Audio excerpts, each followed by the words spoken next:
なりすまし。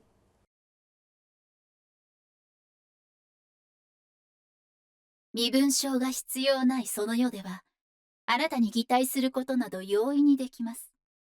悪事を働き、あなたを陥れることもできます。今さらネットリテラシーの話。私は引っかからない。そうお思いの方はご注意ください。それは、あなたより上手ですから。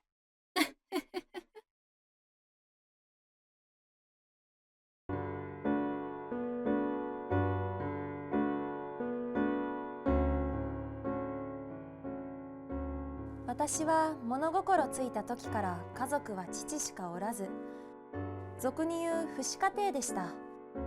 父からは母は死んだと聞かされていました。小学校の宿題で家族のことを聞いた時も、父は死んだやつのことを話す気はないと母を否定するような態度でした。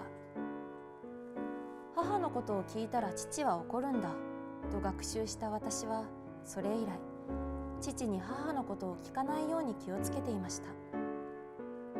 参観日や友達の家に遊びに行った後に母がいない寂しさを感じる時はあったけど、ないものねだりだと自分に言い聞かせていました。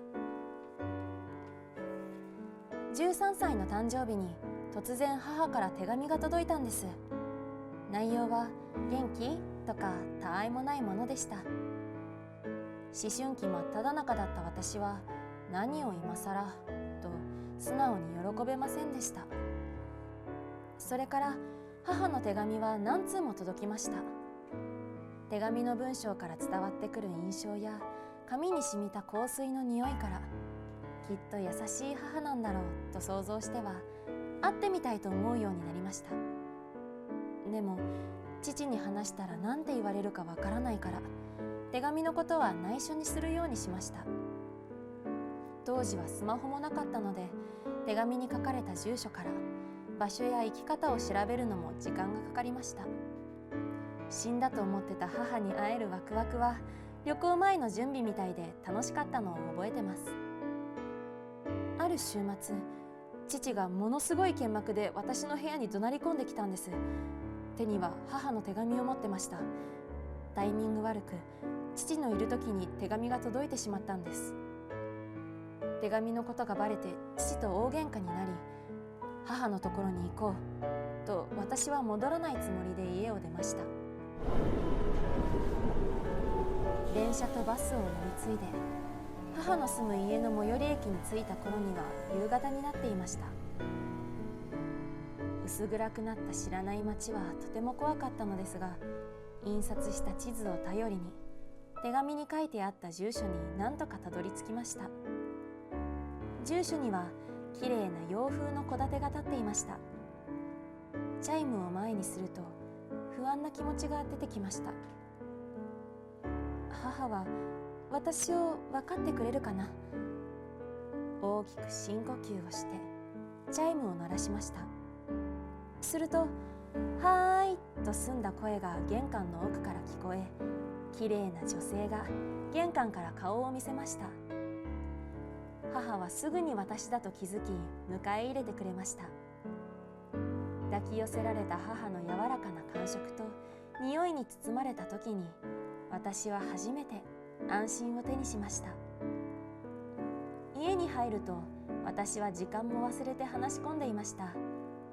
父への不満や相談したかったことをこんなにも溜め込んでいたんだと自分でもびっくりしました。